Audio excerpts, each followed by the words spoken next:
ತಲೆ ಹೊಲಸಾಯ್ತು ಒತ್ತಿಕೊಂಡಂದ್ರೆ ಏನು ಮಾಡ್ತೀವಿ, ಶಾಂಪು ಹಚ್ಚಂದು ಸ್ವಚ್ಛ ತಲೆ ತೊಳ್ಕೊತೀವಿ. ಬೇಡ ಮೈ ಮೇಗಿನ ಬಟ್ಟೆ ಹೊಲಸಾದವತ್ತಂದ್ರೆ ಮಡಿವಾಳರಿಗೆ ತೊಳಿಲಕರೆ ಕೊಡ್ತೀವಿ ಒಂದು, ಇಲ್ಲಾರ ನಾವೇ ರಿನ್ ಸಾಬನ್ನು ತಂದು ಮನೆಯಾಗಿಂದ ಬಟ್ಟೆ ಅಂದ ಸ್ವಚ್ಛ ತೊಳ್ಕೊತೀವಿ. ಅಕ್ಕಮಹಾದೇವಿಯ ಚರಿತ್ರೆಯನ್ನು ಆಧಾರವಾಗಿಟ್ಟುಕೊಂಡು ಅದರ ಜೊತೆ ಒಳಗೆ ಹಲವಾರು ಜನ ಶರಣರ, ಸಂತರ, ಮಹಾತ್ಮರ, ಜ್ಞಾನಿಗಳ, ಯೋಗಿಗಳ, ದಿವ್ಯ ಪುರುಷರ ಒಂದು ದಿವ್ಯ ಚರಿತ್ರೆಯನ್ನು ಕೇಳಬೇಕು, ಶ್ರವಣ ಮಾಡಬೇಕು. ನಾವೆಲ್ಲರೂ ಶರಣರ ಮಾರ್ಗದೊಳಗೆ ನಡಿಬೇಕು ಅನ್ನುವಂಥ ಸದಿಚ್ಛೆಯಿಂದ ಆಗಮಿಸಿರ್ತಕ್ಕಂಥ ಯಾವತ್ತೂ ಕರ್ಜಗಿ ಗ್ರಾಮದ ಭಕ್ತಿ, ಶ್ರದ್ಧೆ, ಶಾಂತತೆಯಿಂದ ಕೇಳತಕ್ಕಂಥ, ನಡಬರಕ್ಕೆ ನಿಂತು ಮಾತಾಡ್ತಕ್ಕಂಥ, ಅಲ್ಲಿ ನೋಡ್ರಿ ಏನು ಕಚ್ಚಾಡ್ದವ್ರಂಗೆ ಮಾಡ್ಲಕತ್ತಾರ. ಅಲ್ಲಿ ಚಂದಾಗಿ ಒಂದು ಕಡೆ ಕುಂದ್ರಿ ಏನ್ರಿ, ತಿರುಗಾಡ್ಕೊಂತ ಮಾತಾಡ್ಕೊಂತ ಏನ್ರಿ ಶರಣರ ಚರಿತ್ರೆಯನ್ನು ಕೇಳತಕ್ಕಂಥ ಕರ್ಜಗಿ ಗ್ರಾಮದ ಸಮಸ್ತ ಎಲ್ಲ ನನ್ನ ಶರಣ ತಂದೆ ತಾಯಿಗಳೇ, ಭಕ್ತಾದಿಗಳೇ, ತಮ್ಮೆಲ್ಲರಿಗೆ ಅನಂತ ಶರಣಾರ್ಥಿಗಳು. ಸಾಗಿ ಬಂದಿರತಕ್ಕಂಥ ಪ್ರವಚನ ನಿನ್ನಿನ ದಿವಸ, ನಿನ್ನೆ ಪುರಾಣ ಎಲ್ಲಿಗೆ ಬಿಟ್ಟಿದ್ದೇವ್ರಿ? ನಿನ್ನೆ ಎಲ್ಲಿಗೆ ಬಿಟ್ಟಿದ್ದೆವು? ನಿನ್ನೆ ಪುರಾಣ ಆಗಲಿಲ್ಲ, ಕಾರಣಾಂತರಗಳಿಂದ ಪುರಾಣ ಅಂತಕ ನಿನ್ನೆ ನಡೀಲಿಕ್ಕೆ ಅಂತ ಆಗಲಿಲ್ಲ. ಕರ್ಜಗಿ ಗ್ರಾಮದ ಒಬ್ಬ ಜಂಗಮಾಮೂರ್ತಿಗಳು ಲಿಂಗೈಕ್ಯರಾಗಿರ್ತಕ್ಕಂಥ ಕಾರಣಗಳಿಂದ ನಿನ್ನಿನ ದಿವಸ ಪುರಾಣ ಅಂತಕ್ಕಂಥದ್ದು ಆಗಲಿಲ್ಲ. ಆದರೆ ಆ್ಯಕ್ಚುಲಿ ಪುರಾಣ ನಡೆಸಬೇಕು. ಯಾರು ಲಿಂಗೈಕ್ಯರಾದರೂ ಕೂಡ ಪುರಾಣ ಅಂತಕ್ಕಂಥದ್ರೆ ಬಿಡಬಾರ್ದು. ಯಾಕೆ ಹತ್ತುಕೊಂಡ ಕೇಳಿದ್ರೆ ಅವರು ಲಿಂಗೈಕ್ಯರಾಗಿರ್ತಕ್ಕಂಥವ್ರು ದೇವರಾಗಿರ್ತಾರೆ. ಈಗ ದೇವ್ರ ಎದುರಿಗೆ ಬೆಳಗನ ಭಜನೆ ಹಚ್ತಿರಿಲ್ಲ, ಭಜನದಕ್ಕಿಂತ ಪುರಾಣ ಏನು ಕೆಟ್ಟದ್ದೇನಲ್ಲ ತೇತ್ರಿ. ಅದನ್ನು ಶಿವನಾಮ ಸ್ಮರಣೆನೇ, ಇದನ್ನು ಶಿವನಾಮ ಸ್ಮರಣೆನೇ. ಯಾವತ್ತೂ ಕೂಡ ಯಾರೇ ಲಿಂಗೈಕ್ಯರಾದರೂ ಕೂಡ ಪುರಾಣ ಅಂತಕ್ಕಂಥ ನಿಲ್ಲಿಸಬಾರ್ದು. ಇದು ಪದ್ಧತಿ, ನಮ್ಮ ಧರ್ಮದ ಪದ್ಧತಿ. ಆದರೂ ಕೆಲವು ಹಳ್ಳಿಗಳದೊಳಗೆ ಸ್ವಲ್ಪ ಅಂದ ಏನೋ ಇರ್ತದೆ, ಅದಕ್ಕೆ ನಿನ್ನಿನ ದಿವಸದಿಂದ ಪುರಾಣ ಅಂತಕ್ಕಂಥ ಆಗಲಿಲ್ಲ. ಮೊನ್ನಿನ ದಿವಸ ಅಕ್ಕಮಹಾದೇವಿಯ ಚರಿತ್ರೆ ಒಳಗೆ ಮೊನ್ನಿನ ದಿವಸ ನಾವು ಏನು ಹೇಳ್ತಾ ಇದ್ದೀವಿ ಎತ್ತಿಕೊಂಡದಕ್ಕೆ ಕೇಳಿದ್ರೆ, ಲಕ್ಷ ಕೊಟ್ಟು ಕೇಳ್ರಿ. ಇಲ್ಲಿ ಗಂಡ್ಮಕ್ಳೇ ಮಾತಾಡ್ಲಕತ್ತಾರೆ. ಯಾಕನ ಎಲ್ಲ ಕಡೆ ಗಂಡ್ಮಕ್ಳು ಶಾಂತ ಇರ್ತಾರೆ, ಹೆಣ್ಮಕ್ಳು ಮಾತಾಡ್ತಿರ್ತಾರೆ. ನಿಮ್ಮೂರಾಗ ಹೆಣ್ಮಕ್ಳು ಶಾಂತ ಇರ್ತಾರೆ, ಗಂಡ್ಮಕ್ಳು ಮಾತಾಡ್ತಾರೆ ಏನ್ರಿ? ನಾವೆಲ್ಲ ಮೊನ್ನಿನ ದಿವಸ ನಾವು ಅಕ್ಕಮಹಾದೇವಿಯ ಜೀವನ ಚರಿತ್ರೆ ಒಳಗೆ ಮಾಯೆ ಬಗ್ಗೆ ಅಂತ ಕೇಳ್ತಾ ಇದ್ದೀವಿ. ಮಾಯೆ ಯಾರು? ಮಾಯೆ ನಮ್ಮ ಶರೀರದೊಳಗಿಂದ ಪ್ರವೇಶ ಆದ ಬಳಿಕ ನಾವೆಲ್ಲ ಏನು ಹಾಕಿವೆ ಅನ್ನೋದಕ್ಕೆ, ಈ ಜಗತ್ತಿನೊಳಗೆ ನಾವೆಲ್ಲ ಇಟ್ಟೆಲ್ಲ ಕ್ರೂರತನದಿಂದ, ಪಾಪಿತನದಿಂದ ನಾವೇನು ಭಗವಂತನಿಗೆ ಬ್ಯಾಡಾಗೇನು ನಾವು ಜೀವನ ಕಳಿತೀವಲ್ಲ, ನಾವೆಲ್ಲ ಮಾಯೆ ಬಲಿಯೊಳಗಿಂದ ಬಿದ್ದಿರ್ತಕ್ಕಂಥವ್ರು. ಯಾವ ಮನುಷ್ಯ ಮಾಯೆಯಿಂದ ಹೊರಗೆ ಬರ್ತಾನೋ ಅವನೇ ಜಗತ್ತಿನೊಳಗಿಂದ ಶರಣನಾಗ್ಯಾನೆ, ಅವನೇ ಸಂತನಾಗ್ಯಾನ, ಅವನೇ ಮಹಾತ್ಮನಾಗ್ಯಾನ, ಅವನೇ ಯೋಗಿ ಆಗ್ಯಾನ. ಯಾಕಂದ್ರೆ ಶರಣರು ಒಂದು ಮಾತು ಹೇಳ್ತಾರೆ, ಲಕ್ಷಕ್ಕೊಬ್ಬ ಭಕ್ತ ಕೋಟಿಗೊಬ್ಬ ಶರಣ ಹತ್ತಿಕೊಳ್ಳೋದು. ಎಲ್ಲರಿಂದಲೂ ಕೂಡ ಶರಣರಾಗಕ್ಕಾಗಂಗಿಲ್ಲ, ಎಲ್ಲರಿಂದಲೂ ಕೂಡ ಸಂತರಾಗಕ್ಕಾಗಂಗಿಲ್ಲ, ಎಲ್ಲರಿಂದಲೂ ಕೂಡ ಮಹಾತ್ಮರಾಗಕ್ಕಾಗಂಗಿಲ್ಲ, ಎಲ್ಲರಿಂದಲೂ ಕೂಡ ಸ್ವಾಮಿಗಳಾಗಕ್ಕಾಗಂಗಿಲ್ಲ.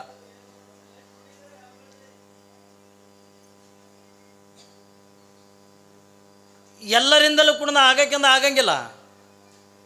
ಆದ್ರೆ ಯಾವ ಮಾಯೆಯನ್ನು ತನ್ನ ಮುಷ್ಟಿ ಒಳಗಿಟ್ಟುಕೊಂಡನೋ, ಯಾವ ತನ್ನ ಸಕಲ ಇಂದ್ರಿಯಗಳನ್ನು ತನ್ನ ಮುಷ್ಟಿ ಒಳಗಿಟ್ಟುಕೊಂಡನಲ್ಲ, ಅವನೇ ಮಹಾತ್ಮನಾಗ್ಯಾನೆ, ಅವನೇ ಶರಣನಾಗ್ಯಾನೆ, ಅವನೇ ಸಂತನಾಗ್ಯಾನೆ. ಇಲ್ಲಿ ಮಗುವಾಗಿರ್ತಕ್ಕಂಥ ಮಹಾದೇವಿ ಅದೇ ತಾನಿಂದ ತೊಟ್ಟಲ ಕಾರ್ಯಕ್ರಮ ತಗೊಂಡು ಮಾಡ್ಯಾರೆ. ಸಣ್ಣ ಕೂಸ ತನ್ನ ಎರಡೂ ಕೈಗಳನ್ನು ಮುಷ್ಟಿ ಮಾಡಿಕೊಂಡು ಆಟ ಆಡ್ತದೆ, ಕಾಲಿನಿಂದ ತೊಟ್ಟಿಲವನ್ನು ಒದಿತದೆ. ನಾ ಮೊನ್ನಿನ ದಿವಸದಿಂದ ನಿಮಗೆ ಹೇಳಿನ, ಯಾಕೆ ತೊಟ್ಟಿಲವನ್ನು ಆ ಮಕ್ಕಳೆಲ್ಲ ಕಾಲಿನಿಂದ ಒದಿತಾರ ಹತ್ತುಕೊಂಡ ಕೇಳಿದ್ರೆ, ಯಾವಾಗ ಮಗುವಿನ ಶರೀರದ ಒಳಗೆ ಮಾಯ ಪ್ರವೇಶ ಆಗತಕ್ಕಂಥ ಪ್ರಸಂಗದ ಒಳಗೆ ಏನ್ರಿ ಆ ಮಾಯ ಅನ್ನತಕ್ಕಂಥದ್ದು ಯಾರ ಕಣ್ಣಿಗೆ ಕಾಣ್ತಿರ್ತದೆ ಹತ್ತುಕೊಂಡ ಕೇಳಿದ್ರೆ, ಆ ಕೂಸಿನ ಕಣ್ಣಿಗೆ ಮಾತ್ರ ಕಾಣ್ತಿರ್ತದೆ ಹೊರತಾಗಿ ಇನ್ನಿತರ ಯಾರ ಕಣ್ಣಿಗೂ ಕೂಡ ಕಾಣ್ತಿರಂಗಿಲ್ಲ. ಯಾವಾಗಿಂದ ಮಾಯ ತನ್ನ ಶರೀರದ ಒಳಗಿಂದ ಪ್ರವೇಶ ಆಗುವಂಥ ಪ್ರಸಂಗದ ಒಳಗೆ ಪ್ರತಿಯೊಂದು ಮಕ್ಕಳನ್ನು ಕೂಡ ಮಾಯೆಯನ್ನು ಕಾಲಿನಿಂದ ಒದಿತಿರ್ತವೆ. ಯಾಕೆ? ನಾನಂದ ಭಗವಂತನನ್ನು ಕಾಣಕ್ಕೆಂದ ಬಂದೀನಿ. ಈ ಭೂಮಿಗೆ ನಾನು ವ್ಯರ್ಥವಾಗಿ ಅಂದ್ರೆ ಏನೋ ಎಲ್ಲ ಜೀವಿಗಳಿಂದ ಜೀವನ ಕಳೆದಂಗೆ ನಾನು ಇನ್ನು ಭೂಲೋಕದೊಳಗಿಂದ ಜೀವನ ಕಳೆದಿಂದ ಹೋಗೋಕೆ ನಾ ಬಂದಿರತಕ್ಕಂಥವರಲ್ಲ. ಯಾಕಂದ್ರೆ ನಾನು ಮಣ್ಣಿನ ವಿಷಯದ ಒಂದು ಮಾತು ಹೇಳಿದೆ ನಾನು ನಿಮಗೆ. ತಾಯಿ ಗರ್ಭದೊಳಗಿದ್ದಾಗ 8ನೇ ತಿಂಗಳಿಗೆ ಒಂದು ಕಡೆಗೆ ಬ್ರಹ್ಮನು ಬರ್ತಾನೆ, ಇನ್ನೊಂದು ಕಡೆಗೆ ಅಂದರೆ ಶಿವ ಬರ್ತಾನೆ. ಕಲ್ಪನೆ ಇರಲಿ ನಮಗೆ ಏನ್ರಿ, ಬ್ರಹ್ಮ ಶಿವ ಇಬ್ಬರು ಎಂದ ಏಕಕಾಲಕ್ಕೆ ನಮಗೆ ತಾಯಿ ಗರ್ಭದೊಳಗಿದ್ದಾಗ ನಮಗೆಲ್ಲ ದರ್ಶನವನ್ನು ಕೊಡ್ತಾರೆ. ನಾವು ಯಾರು ಇಲ್ಲಿ ಬಂದಿರತಕ್ಕಂಥವ್ರು ನಾವೆಲ್ಲ ಇಲ್ಲೇನು ಕುಂತೀವಲ್ಲ, ನಾವು ಸಾಮಾನ್ಯರಾಗಿರ್ತಕ್ಕಂಥವರಲ್ಲ. ನಾವು ಯಾರು ಕಲ್ಲವ ಮಲ್ಲವ ಹತ್ತುಕೊಂಡು ನಿಮಗೆ ಅಂದ ಕರಿಲಿಕ್ಕೆ ಅಂದ ಒಂದು ಹೆಸರಿಟ್ಟಿರ್ಬೇಕಾರೆ, ಆದರೆ ಇಲ್ಲಿ ಕುತ್ಕೊಂಡಿರ್ತಕ್ಕಂಥ ನೀವು ಯಾರು ಕಲ್ಲವ ಮಲ್ಲವ ಅಲ್ಲ, ಇವ್ರು ಯಾರು ಕಲ್ಲಪ್ಪ ಮಲ್ಲಪ್ಪ ಹತ್ತುಕೊಂಡದಲ್ಲ. ನೀವೆಲ್ಲ ಯಾರು ಒತ್ತುಕೊಂಡದ ಕೇಳಿದ್ರೆ ಭಗವಂತನ ಆಜ್ಞೆಯಿಂದ ಏನ್ರಿ, ಭಗವಂತನ ರೂಪವನ್ನೇ ತಾಳಿ ಸಾಕ್ಷಾತ್ ದೇವರೇ ನೀವಾಗಿ ಈ ಭೂಮಿಗೆಂದ ಹುಟ್ಟಿ ಬಂದಿರತಕ್ಕಂಥವ್ರು ನೀವು ಏನ್ರಿ, ನೀವೆಲ್ಲ ದೇವರು. ಈಗ ನಾವೆಲ್ಲ ಅಂತೀವೆಲ್ಲ, ಕರ್ಜಗಿ ಗ್ರಾಮದ ಸಮಸ್ತ ಎಲ್ಲ ನನ್ನ ಶರಣ ತಂದೆ ತಾಯಿಗಳೇ, ತಮ್ಮೆಲ್ಲರಿಗೂ ಶರಣಾರ್ಥಿ ಎತ್ತಿಕೊಂಡು ನಾವು ನಿಮಗೆಂದ ಕೈ ಮುಗಿತೀವಿ. ಕೈ ಮುಗಿತೀವಲ್ರಿ. ಯಾಕೆ ಕೈ ಮುಗಿತೀವಿ ನಾವು ದೊಡ್ಡ ಮಠದ ಸ್ವಾಮಿನ ಏನ್ರಿ, ಒಂದು ಮಠದಿಂದ ಪಟ್ಟಾಧಿಕಾರ ಮಾಡಿಕೊಂಡು ಒಂದು ಮಠದಿಂದ ಅಧಿಕಾರಿಯಾಗಿ ಏನ್ರಿ ಇಟ್ಟೆಲ್ಲ ಕಾವಿ ಬಟ್ಟಿ ತೊಟ್ಟು ಸಮಾಜಕ್ಕೆಂದ ತನ್ನದೇ ಆಗಿರ್ತಕ್ಕಂಥ ಬದುಕನ್ನು ತ್ಯಾಗ ಮಾಡಿ ಇಟ್ಟೆಲ್ಲ ನಾವು ವೇದಿಕೆ ಮ್ಯಾಗ ಕೂತ್ಕೊಂಡಿರ್ತಕ್ಕಂಥವ್ರು ನಿಮಗೆಲ್ಲ ಶರಣಾರ್ಥಿ ಎತ್ತಿಕೊಂಡು ನಿಮಗೆ ನಾವು ಕೈ ಹಾಕಿ ಮುಗಿತೀವಿ ಎತ್ತಿಕೊಂಡಂದ್ರೆ ನೀವು ಕಲ್ಲವ ಮಲ್ಲವ ಎತ್ತಿಕೊಂಡಲ್ಲ, ಇವರು ಕಲ್ಲಪ್ಪ ಮಲ್ಲಪ್ಪ ಅತ್ತಲ್ಲ, ನೀವೆಲ್ಲರೂ ಸಾಕ್ಷಾತ್ ಪರಮಾತ್ಮನ ಸ್ವರೂಪ ಎತ್ತಿಕೊಂಡಂದ್ರೆ ನಾವು ನಿಮಗೆಂದ ಕೈ ಮುಗಿತೀವಿ ಹೊರತಾಗಿ ಬೇರೆ ಯಾವ ಉದ್ದೇಶನೂ ಕುಣದಲ್ಲ. ಏನು ಸ್ವಾಮಿ ಅಂದ ಬಡವದನ ನಮ್ಮ ಶ್ರೀಮಂತಿಕೆ ನೋಡಿ ಕೈ ಮುಗಿತಾನಂದ್ರೆ ನೀವಿಲ್ಲ. ಸ್ವಾಮಿ ತೆಳಗನ ನಾವೆಲ್ಲ ಖರ್ಚಿಗೆ ಮಂದಿ ದಪ್ಪಿದ್ದೀವಿ ಏನ್ರಿ, ಅದಕ್ಕೆ ನಿಮಗೆ ಹಂಚಿ ಕೈ ಮುಗಿತೀವಿ ಅನ್ನತ್ತಲ್ಲ, ನಿಮ್ಮನ್ನು ದೇವರ ಸ್ವರೂಪದೊಳಗೆ ನಾವು ಕಾಣ್ತೀವಿ. ನೀವು ದೇವರಾಗಬೇಕು. ಯಾಕಂದ್ರೆ ನೀವು ದೇವರ ಹಾಕಿನ ಎತ್ತುಕೊಂಡಂದು ಸ್ವತಃ ಪರಮಾತ್ಮನ ಪಾದವನ್ನು ಮುಟ್ಟಿಯನ್ನು ಹಾನಿ ಮಾಡಿ ಬಂದಿರಿ. ನಾನು ಹೇಳಿದ್ರೆ ನಿಮಗೆ 8ನೇ ತಿಂಗಳಿಗೆ ಒಂದು ಕಡೆಗೆ ಬ್ರಹ್ಮ ಬರ್ತಾನೆ. ಬ್ರಹ್ಮ ಎದಕ್ಕೆ ಬರ್ತಾನೆ ಹತ್ತುಕೊಂಡೆ ಕೇಳಿದ್ರೆ, ನಾವು ಹಿಂದಿನ ಜನ್ಮದೊಳಗೆಂದ ಮಾಡಿರ್ತಕ್ಕಂಥ ಪಾಪ ಕರ್ಮಗಳನ್ನು ಏನ್ರಿ ಅದನ್ನು ಈ ಜನ್ಮದೊಳಗೆ ಹಿಂದಿನ ಜನ್ಮದೊಳಗಿಂದ ಪಾಪ ಮಾಡಿದ್ಯತ್ತಂದ್ರೆ ನಿನ್ನ ಹಣಿ ಮೇಗಿಂದ ಕಷ್ಟಗಳನ್ನು ಬರೆದು ಹೋಗ್ಕಾನ. ಹಿಂದಿನ ಜನ್ಮದೊಳಗೆ ನೀ ಪುಣ್ಯನೇ ಮಾಡಿದ್ದೆ ಎತ್ತಿಕೊಂಡಂದ್ರೆ ನಿನ್ನ ಹಣಿ ಬರದೊಳಗಿಂದ ಸುಖ ಅಂತಕ್ಕಂಥ ಬರೆದು ಹೋಗ್ಕಾನ. ನಾವು ಏನು ಮಾಡ್ತೀವಿ ಅದನ್ನೇ ಉಣ್ಬೇಕಲ್ರಿ. ನಾವು ಒಳ್ಳೆ ಅಡುಗೆ ಮಾಡಿದೇವತ್ತಂದ್ರೆ ಒಳ್ಳೆಯದನ್ನೇ ಉಣ್ತೀವಿ, ಕೆಟ್ಟ ಅಡುಗೆ ಮಾಡಿದ್ರಿಂದ ಕೆಟ್ಟದನ್ನೇ ಉಣ್ಬೇಕು. ನಾವು ಯಾರು ಏನು ಮಾಡಿರ್ತೀವಿ ಆ ಮಾಡಿರ್ತಕ್ಕಂಥದನ್ನು ಅವರೇ ಉಣ್ಬೇಕೆ ಹೊರತಾಗಿ ಮತ್ತೊಬ್ರು ಉಣ್ಣಕ್ಕೆ ಬರಲ್ಲ ಅಂತೀವಿಲ್ಲ ನಾವು. ಗಾದಿ ಮಾತು ಹಳ್ಳ್ಯಾಗ ಏನ್ರಿ ಮಾಡಿದ್ದದೇನೋ ಅದಕ್ಕೆ ಯಾವ್ದ ಕಡುಬಿಂದ ಏನೋ ಅಂತಾರ. ಅಂದ್ರೆ ನಾವು ಮಾಡಿದ್ದೆ ನಾವು ಉಣ್ಬೇಕು ಅಲ್ರಿ. ಇವತ್ತು ಮನೆಯಾಗಿಂದ ಪುಂಡಿ ಪಲ್ಯ ಮಾಡಿ ಅಂದ್ರೆ ಶಿರಾ ಉಣ್ತೀವಿ ಎತ್ತಿಕೊಂಡ್ರೆ ಹಾಕದೇನು? ಪುಂಡಿ ಪಲ್ಯ ಮಾಡಿದ್ರಿಂದ ಪುಂಡಿ ಪಲ್ಯನೇ ಉಣಬೇಕು, ಶಿರಾ ಮಾಡಿದ್ರಿಂದ ಶಿರಾನೇ ಉಣಬೇಕು. ನಾವು ಪಾಪ ಮಾಡಿದ್ರಿಂದ ಪಾಪನೇ ಉಣಬೇಕು, ಪುಣ್ಯ ಮಾಡಿದ್ದೀವತ್ತಂದ್ರೆ ಪುಣ್ಯನೇ ಉಣಬೇಕು. ಅದಕ್ಕಾಗಿ ಈ ಜನ್ಮದೊಳಗಿಂದ ಪುಣ್ಯ ಮಾಡಿ ಎತ್ತಿಕೊಂಡಂದು ಯಾವ ಶಾಸ್ತ್ರ ಇರಲಿ, ಯಾವುದೇ ಜಾತಿ ಇರಲಿ, ಯಾವುದೇ ಧರ್ಮ ಇರಲಿ ಏನ್ರಿ, ಯಾವ ಧರ್ಮದಾಗನು ಕೂಡ ಪಾಪ ಮಾಡ್ರಿ ಎತ್ತುಕೊಂಡಂದು ಯಾವ ಧರ್ಮದಾಗನು ಕೂಡ ಹೇಳಂಗಿಲ್ಲ. ಹೇಳ್ತಾರೇನ್ರಿ? ಯಾವ ಜಾತಿ ಒಳಗೆ ಯಾವ ಧರ್ಮದೊಳಗನು ಕೂಡ ಇಡೀ ಇತಿಹಾಸವನ್ನು ತೆಗೆದು ನೋಡ್ರಿ. ಒಂದು ಬರೀ ಒಂದು ಪಾಪ ಹತ್ತುಕೊಂಡಂದ್ರೆ ಏನು ಬರೀ ಕಳತನ ಬಸವಣ್ಣವರಿಂದ ಹೇಳಿದ್ರು. ಕಳಬೇಡ, ಕೊಲಬೇಡ, ಹುಸಿಯ ನುಡಿಯಲು ಬೇಡ, ಮುನಿಯಬೇಡ, ಅನ್ಯರಿಗೆ ಅಸಹ್ಯ ಪಡಬೇಡ, ತನ್ನ ಬಣ್ಣಿಸಬೇಡ, ಇದಿರು ಹಳೆಯಲು ಬೇಡ, ಇದೇ ಅಂತರಂಗ ಶುದ್ಧಿ, ಇದೇ ಬಹಿರಂಗ ಶುದ್ಧಿ ಎತ್ತುಕೊಂಡು ಅನ್ನೋದನ್ನು ಬಸವಣ್ಣನವರಿಂದ ಮನುಷ್ಯನಿಗಿಂದ ಪಾಪ ಆಗದೇ ಇರತಕ್ಕಂಥ 7 ಸೂತ್ರಗಳನ್ನು ಬರೆದವಾದರು. ಬಸವಣ್ಣವ್ರು ವಚನ ಬರೆದಿದ್ದು ಯಾರ ಸಲುವಾಗಿ? ನಮ್ಮ ಸಲುವಾಗಿನೇ. ಈ 7 ಸೂತ್ರಗಳನ್ನು ಯಾರಿಗಾಗಿ ಅಂದಿಗಿಟ್ರು? ನಮಗಾಗಿನೇ ಇಟ್ರಪ್ಪ.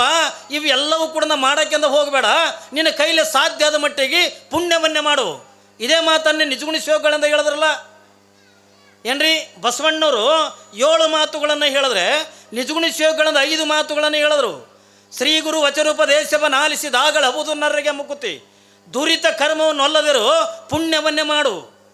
ಅವ್ರು ಹೇಳಿದ್ರಲ್ರಿ, ಒಂದು ಕಡೆಗಿಂದ ಗುರುವಿನ ಆಶ್ರಯದೊಳಗಿರು, ಇನ್ನೊಬ್ಬರಿಗಿಂದ ಕೆಟ್ಟದನ್ನು ಮಾಡೋಕ್ಕೆ ಹೋಗಬೇಡ, ಇನ್ನೊಬ್ಬರ ಮನಸ್ಸಿಗೆ ನೋವು ಮಾಡೋಕ್ಕೆ ಹೋಗಬೇಡ. ಯಾವ ಜಾತಿ ನೀವು ಬೇಕಾದ ಕುರಾನ್ ತೊಗೊಳ್ರಿ, ಬೈಬಲ್ ತೊಗೊಳ್ರಿ, ನಮ್ಮ ಸಿದ್ಧಾಂತ ಶಿಖಾಮಣಿ ತೊಗೊಳ್ರಿ, ವಚನ ಸಾಹಿತ್ಯಗಳನ್ನು ತೋರಿ, ನೀವು ಯಾವುದು ತೊಗೊಂಡ್ರೂ ಕೂಡ ಎದರೊಳಗೂ ಇನ್ನೊಂದು ಜೀವಿಗೆ ಅಂತ ದುಃಖ ಕೊಡುವ ತಂದು ಯಾವ ಧರ್ಮದಾಗನೂ ಕೂಡ ಹೇಳಿಲ್ಲ, ಯಾವ ಜಾತಿಯಾಗೂ ಹೇಳಿಲ್ಲ, ಯಾವ ಧರ್ಮದಾಗನೂ ಕೂಡ ಹೇಳಿಲ್ಲ. ಯಾವುದರ ಧರ್ಮದಾಗ ಅಂದ ಪ್ರಾಣಿ ಹಿಂಸೆ ಮಾಡ್ರಿ ಹೇಳ್ಯಾರನ್ರಿ. ಆಕಳ ಕಡಿ ಅಂತ ಹೇಳಿಲ್ಲ, ಎಮ್ಮಿ ಕಡಿ ಅಂತ ಹೇಳಿಲ್ಲ ಅಲ್ರಿ. ಮನೆಯಾಗಿರ್ತಕ್ಕಂಥ ಇವತ್ತು ಜೈನ ಧರ್ಮ ನಿಮಗೆ ಗೊತ್ತಿರಬೇಕು. ಕಲ್ಪನೆ ಇರೋ ಲಕ್ಷ್ಯ ಕೊಡ್ರಿ. ಜೈನ ಧರ್ಮ ನಿಮಗೆ ಎಲ್ಲರಿಗೂ ಕೂಡ ಗೊತ್ತದೆ. ಅವ್ರದೊಳಗಿಂದ ಶ್ವೇತಾಂಬರ, ಪೀತಾಂಬರ, ದಿಗಂಬರ ಹತ್ತಿಕೊಂಡ 3 ಅದಾವೆ. ನಮ್ಮದ್ರೊಳಗೆ ಹೆಂಗೆ ಅಂದ್ರೆ ವೀರಶೈವ ಲಿಂಗಾಯತ, ವೀರಶೈವ ಲಿಂಗಾಯತ ಹೆಂಗೆ ನಮ್ಮದ್ರೊಳಗೆ ಅಂದ ಅದಾವಲ್ಲ, ಜೈನ ಧರ್ಮದೊಳಗೂ ಕೂಡ 3 ಅದಾವೆ. ಶ್ವೇತಾಂಬರ, ಪೀತಾಂಬರ, ದಿಗಂಬರ ಹತ್ತಿಕೊಂಡ 3 ಅದಾವೆ. ಅದರೊಳಗಿಂದ ಶ್ವೇತಾಂಬರ ಹತ್ತಿಕೊಂಡ ಬರ್ತಾರೆ, ಅವರು ಬಿಳಿ ಬಟ್ಟೆ ಉಡ್ತಾರೆ. ಏನ್ರಿ ನಾವೆಲ್ಲ ಈ ಮಾಸ್ಕ್ ಯಾವಾಗಿನಿಂದ ಹಾಕೊಳಕತ್ತೀವಿ ರೀ? ಯಾವಾಗಿನಿಂದ ಹಾಕೊಳಕತ್ತೀವಿ? ಮಾನ್ಯ ಕರೋನಾ ಬಂದಾಗಿನಿಂದ ನಾವು ಮಾರಿಗಿಂದ ಮಾಸ್ಕ್ ಹಾಕೋತೀವಿ. ಆದ್ರೆ ಜೈನ ಧರ್ಮದೊಳಗೆ ಏನ್ರಿ ಕಲ್ಪನಾ ಇರಲಿ ನಿಮಗೆ, ಜೈನ ಧರ್ಮದೊಳಗೆ ಅವರು ಶ್ವೇತಾಂಬರ ಎತ್ತುಕೊಂಡು ಏನದಾರಲ್ಲ, ಅವ್ರು ಯಾವಾಗಲೂ ಕೂಡ ಹುಟ್ಟಿದ ತಕ್ಷಣವೇ ಅವ್ರು ಮೂಗಿಗೆ ಮಾಸ್ಕ್ ಹಾಕ್ತಾರೆ. ಯಾಕೆ ಹಾಕ್ತಾರೆ ತಿಳ್ಕೊಂಡಂದ್ರೆ ಹಿಂಗೆ ಉಸಿರಾಡುವಂಥ ಪ್ರಸಂಗದೊಳಗನು ಒಂದು ಕ್ರಿಮಿನ ಕುಣದ ಹಿಂಗೆ ಮೂಗಿನೊಳಗಿಂದ ಹೋಗಿ ಬಾಯಿ ಒಳಗಿಂದ ಹೋಗಿ ಅದರ ಕೊಲೆ ಆಗ್ಲಿಕ್ಕೆ ಕಾರಣ ಆಗಬಾರ್ದು. ಒಂದು ಕ್ರಿಮಿನ ಕುಣದ ಸಾಯಬಾರ್ದು. ಒಂದು ಕ್ರಿಮಿಗೆ ನಾವು ತ್ರಾಸ ಆಯ್ತು ತಿಳ್ಕೊಂಡಂದ್ರೆ ಅಲ್ಲಿ ನನ್ನ ಧರ್ಮ ಹಾಳಾಕ್ಕದೆ. ಒಂದು ಕ್ರಿಮಿಗೂ ಕೂಡ ತ್ರಾಸ ಕೊಡಬಾರ್ದು ತಿಳ್ಕೊಂಡಂಥದ್ದು ನಿಯಮ ಆ ಜೈನ ಧರ್ಮದೊಳಗಿಂದ ಇದ್ರೆ, ಇವತ್ತು ನಮ್ಮ ವೀರಶೈವ ಲಿಂಗಾಯತ ಧರ್ಮದೊಳಗೂ ಕೂಡ ಯಾವ ಪ್ರಾಣಿ ಹಿಂಸೆನೂ ಕೂಡ ಮಾಡುವಂಗಿಲ್ಲ. ಇನ್ನೊಬ್ಬರ ಮನಸ್ಸಿಗೆ ನೋವು ಕೊಡುವಂಗಿಲ್ಲ, ಇನ್ನೊಬ್ಬರ ಮನಸ್ಸಿಗೆ ಕಷ್ಟ ಕೊಡುವಂಗಿಲ್ಲ. ಹೌದಲ್ರಿ? ಅದಕ್ಕಾಗಿನ ಮನುಷ್ಯ ಹತ್ತುಕೊಂಡಂತಾರ. ಯಾರಿಗೆ ಮನುಷ್ಯರು ಅನ್ನಬೇಕು? ಯಾಕೋ ಭಾಳ ಮಾತಾಡ್ಲಕತ್ರಿ, ಯಾಕೆ ಮಾತಾಡ್ತೀರಿ? ಇದು ಬೈಲಿಗೆ ಹಾಕೋದು ಚಲೋ ಇತ್ತು. ಇವತ್ತೇನು ಮಳೆ ಇದ್ದಿಲ್ಲ, ಏನಿದ್ದಿಲ್ಲ, ಸುಮ್ಮ ತಣ್ಣಗೆ ನಡ್ಕೋತ ಹೊಚ್ಕೊಂಡು ಕುಂದಿರ್ತಿದ್ರು. ಮಾತಾಡ್ಬೇಡ, ಕೇಳ್ರಿ. ಯಾಕಂದ್ರೆ ನಿನ್ನೆ ಪುರಾಣ ಆಗಿಲ್ಲ.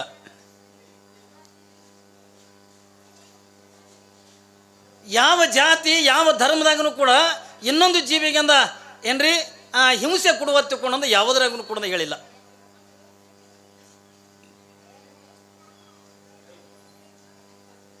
ಯಾರಿಗೆ ಮನುಷ್ಯರು ಅನ್ಬೇಕು? ಕಲ್ಪನಾ ಇರಲಿ ಮಗ, ಇಲ್ರಿ ನಾವೆಲ್ಲ ಮತ್ತು ಮನುಷ್ಯರು ಅಲ್ಲಿ ಎತ್ತುಕೊಂಡು ಅಂದೀರಿ. ಆದ್ರೆ ನೋಡೋಕ್ಕಿಂತ ಥೇಟ್ ಮನುಷ್ಯರ ಕಣ್ಣಂಗೆ ಕಾಣ್ತೀವಿ, ಆದ್ರೆ ನಾವು ಮನುಷ್ಯರಲ್ಲ. ಯಾವಾಗ ನಾವು ಮನುಷ್ಯರಾಕಿವಿ ಎತ್ತುಕೊಂಡಂದ ಕೇಳಿದ್ರೆ ಒಬ್ಬರು ಮಹಾತ್ಮರ ಜ್ಞಾನಿಗಳಂದ ಹೇಳ್ತಾರೆ ನೋಡ್ರಿ, ಜಗವೆಲ್ಲ ನಗುತ್ತಿರಲಿ. ಏನ್ರಿ ಅವ್ರು ಎಷ್ಟು ಚಂದ ಹೇಳ್ತಾರೆ, ನಾವು ನೋಡೋಕ್ಕಿಂತ ಥೇಟ್ ಅಂದ ಕೈಯಾಗ ಮೂಗ ಕಣ್ಣ ಏನ್ರಿ ನಾವು ಮನುಷ್ಯರ ಕಣ್ಣಂಗಿಂದ ಕಾಣಕತ್ತೀವಿ ಕರೆ, ಅದು ನಿಜವಾಗಿರ್ತಕ್ಕಂಥ ಮನುಷ್ಯರಲ್ಲ. ಹಾಗಾದ್ರೆ ನಾವು ಯಾವಾಗ ಮನುಷ್ಯರಾಕಿವಿ ಎತ್ತುಕೊಂಡಂದ ಕೇಳಿದ್ರೆ ಒಂದೇ ಒಂದು ಮಾತು ಹೇಳ್ತಾರೆ, ಜಗವೆಲ್ಲ ನಗುತ್ತಿರಲಿ, ಜಗದ ಅಳುವು ಏನಾಗಿರಲಿ ಎತ್ತುಕೊಂಡು. ಯಾವ ಈ ಭೂಮಿ ಮೇಲಿಂದ ಬೇಡ್ತಾನಲ್ಲ ಅವನೇ ನಿಜವಾಗಿರ್ತಕ್ಕಂಥ ಮನುಷ್ಯನೇ ಹೊರತಾಗಿ ಎಲ್ಲರೂ ಕೂಡ ಮನುಷ್ಯರಾಗಕ್ಕಾಗಂಗಿಲ್ಲ. ಮನುಷ್ಯತ್ವದ ಗುಣ ಬೇಕಲ್ಲ. ಅದಕ್ಕಾಗಿಯೇ ಈ ಭೂಮಿಗಿಂದ ಬರುವಂಥ ಪ್ರಸಂಗದೊಳಗೆ ನಾವು ಸುಮ್ಮನೆ ಬಂದಿರತಕ್ಕಂಥವರಲ್ಲ.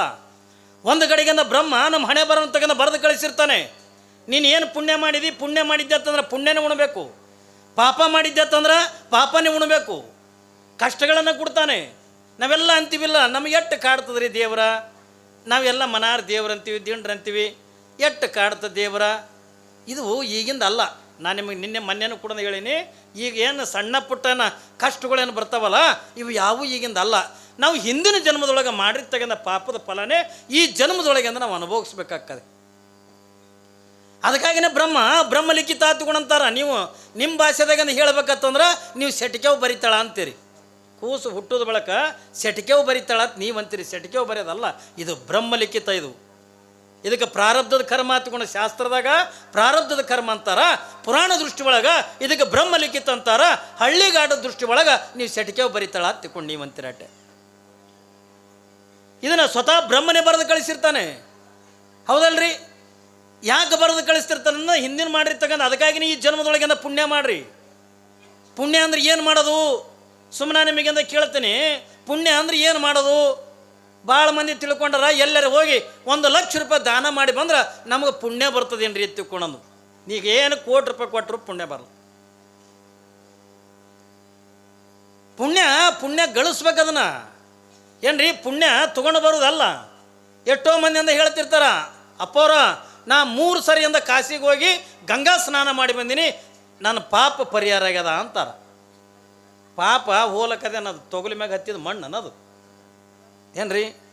ಕರ್ಮ ಹೋಲಕ್ಕ ಅಲ್ಲಿ ದೂರ ಯಾಕೆ ಹೋಗ್ಬೇಕು? ಅಲ್ಲಿ ಹೋಗಿ ಮುಣಿಗೆ ಯಾಕೆ ಕೇಳ್ಬೇಕು? ಇಲ್ಲೇ ಮನಾರ್ ಮೈಸೂರು ಸ್ಯಾಂಡಲ್ ಸಾಬೂನು ಸಿಗ್ತಾವಲ್ಲ, ಸಿಗ್ತಾವಿಲ್ರಿ? ಹೇಳ್ತಾರಲ್ಲ, ಮಂಡ್ಯ ಮಾಸಿದೊಡೆ ಮಹಾಮಜ್ಜನವ ಮಾಡುವರು, ಬಟ್ಟೆ ಮಾಸಿದೊಡೆ ಮಡಿವಾಳಂಗೆಕ್ಕುವರು, ಮನವ ಮಾಸಿದೊಡೆ ಏನ್ರಿ ತಲೆ ಹೊಲಸೈತಂದ್ರೆ ಏನ್ರಿ ಶಾಂಪು ಹಚ್ಕೊಂಡಂದ ತೊಳ್ಕೊತೀವಿ. ಈಗ 106 ಥರದ ಶಾಂಪು ಬಂದಾವ.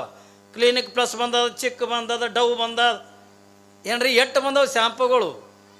100 ಥರದಿಂದ ಶ್ಯಾಂಪು ಬಂದವ. ತಲೆಗೆ ಹಚ್ಕೋತೀವಿ, ತೊಳ್ಕೊತೀವಿ, ಹೌದಿಲ್ಲ ರೀ. ಅವತ್ತಿನ ಕಾಲ ಬಂದಾಗ ಇದ್ದಿದ್ದಿಲ್ಲ ಅವೆಲ್ಲ ಶ್ಯಾಂಪು ಗಿಂಪು ಏನು ಇದ್ದಿದ್ದಿಲ್ಲ. ಅವಾಗ ಎಲ್ಲರೇ ಚಲೋ ಮನೆತನ ಇತ್ತು ಅಂದರೆ ಸೀಗೆಕಾಯಿ ಕಾಯಿ ತಂದು ಕೊಟ್ಟು ತಲೆಗೆ ಹಚ್ಕೋತಿದ್ರು. ಈಗೆಲ್ಲ ಎಲ್ಲ ಅವ್ರಿಗೆ 100 ಥರದಿಂದ ಶ್ಯಾಂಪು ಬಂದಾವ. ತಲೆ ಹೊಲಸಾಯ್ತು ಒತ್ತಿಕೊಂಡಂದ್ರೆ ಏನು ಮಾಡ್ತೀವಿ, ಶ್ಯಾಂಪು ಹಚ್ಚಂದ್ರೆ ಸ್ವಚ್ಛ ತಲೆ ತೊಳ್ಕೊತೀವಿ. ಬೇಡ ಮೈ ಮೇಗಿನ ಬಟ್ಟೆ ಹೊಲಸಾದವತ್ತಂದ್ರೆ ಮಡಿವಾಳ್ರಿಗೆ ತೊಳಿಲಕ್ಕರೆ ಕೊಡ್ತೀವಿ ಒಂದು, ಇಲ್ಲಾರ ನಾವೇ ರಿನ್ ಸಾಬನ್ನು ತಂದು ಮನೆಯಾಗಿಂದ ಬಟ್ಟೆ ಅಂದ್ರೆ ಸ್ವಚ್ಛ ತೊಳ್ಕೊತೀವಿ. ಇನ್ನೊಂದು ಹೊಲಸಾಯ್ತು ಅಂದ್ರೆ ಏನ್ರಿ ಯಾವಾದ್ರಿ ಇದು ಒಳಗಿರ್ತಕ್ಕಂಥ ಮನಸ್ಸು ಹೊಲಸಾಯ್ತು ಅಂತಂದ್ರೆ ಇದನ್ನೇನು ಹಚ್ಚಿ ತೊಳೆಯವರು? ಏನು ಸಾಬೂನು ಬುರ್ಗು ನುಂಗವ್ರನು ಏನ್ರಿ? ಏನು ಶ್ಯಾಂಪು ಡಬ್ಬೆಗಳಿಗಾಡಿಸಿ ಬುರ್ಗು ನುಂಗಿದ್ರೆ ಮನಸ್ಸು ಸ್ವಚ್ಛ ಆಕದಂದ್ರೆ ಏನು ನೀವು? ಇಲ್ಲ. ಹೇಳ್ತಾರಲ್ಲ ಜ್ಞಾನಿಗಳು, ಮನಸ್ಸಿನೊಳಗೆ ಹೇಸಿಗೆ ಇಟ್ಕೊಂಡು ಕಾಸಿಗೆ ಹೋದೆಲ್ಲ ಏನಾಯ್ತು. ಇವತ್ತು ನಾವೊಂದು ಮಾತು ಹೇಳ್ತೀನಿ ನಿಮಗೆ. ಇವತ್ತು ನಿಮ್ಮ ಊರಾಗೆಲ್ಲ ನೀವು ಮನೆಯಾಗಿಂದ ಸಸಿ ಹಾಕಿ 5 ದಿನ ದೀಪ, 11 ದಿನ ದೀಪ, 9 ದಿನ ದೀಪ, ಮನೆಯಾಗಿನ ಕೌದಿ ಕುಂಚುಟಿ ಏನ್ರಿ ಮಸಿ ಅರಿವಿ ಹಿಡ್ಕೊಂಡು ಎಲ್ಲ ತೊಳೆದಿರಿಲ್ಲ. ಮನೆಯಾಗಿನ ಎಲ್ಲಾನು ಕೂಡ ತೊಳೆದಿರಿ. ಬ್ಯಾಡ ತಗೊಂಡಂಗಿಲ್ಲ, ಇದು ಕೆಟ್ಟದ್ದು ಹೇಳಂಗಿಲ್ಲ. ಕಡೆಗೆ ಒರೆಸ್ಕೊಂಬೇರೆ ಮನೆಯಾಗಿನ ಬಟ್ಟೆ ಹಾಸಿಗೆ ಒದಕಿ ಎಲ್ಲ ಸ್ವಚ್ಛ ಹಾಕವ, ಅದು ಮಾತು ಬೇರೆ. ನಮಗೆ ನೀವು ಹಾಸಿಗೆ ತೊಳೆ ಅವಶ್ಯಕತೆಗಿಲ್ಲ, ಏನ್ರಿ ನೀವು ಬಟ್ಟೆ ಮಡಿ ಮಾಡೋದಂತ ಅವಶ್ಯಕತೆಗಿಲ್ಲ. ಆದ್ರೆ ನಿಜವಾಗಿರ್ತಕ್ಕಂಥದ್ದು ಯಾವುದು ಮಡಿ ಮಾಡಬೇಕು ಅದನ್ನು ಮಾಡೋಂಗಿಲ್ಲ, ಯಾವುದು ಮಾಡಬಾರ್ದಾಗಿತ್ತು ಅದನ್ನು ನಾವು ಮಡಿ ಮಾಡಕತ್ತೀವಿ. ಇಲ್ಲಿ ಬದುಕಿನೊಳಗೆ ನಾವು ಮಡಿ ಮಾಡಬೇಕಾಗಿದ್ದು ಯಾವುದು ಹತ್ತುಕೊಂಡು ಕೇಳಿದ್ರೆ ನಮ್ಮ ಒಳಗಿರ್ತಕ್ಕಂಥ ಮನಸ್ಸು ಮಡಿ ಆಗಬೇಕೆ ಹೊರತಾಗಿ ಮ್ಯಾಲಿನ ಕೌದಿಗಳು ಮಡಿ ಆಗುವುದಲ್ಲ. ಏನ್ರಿ ಮನಸ್ಸು ಮಡಿ ಆಗಬೇಕು. ದೇವಿ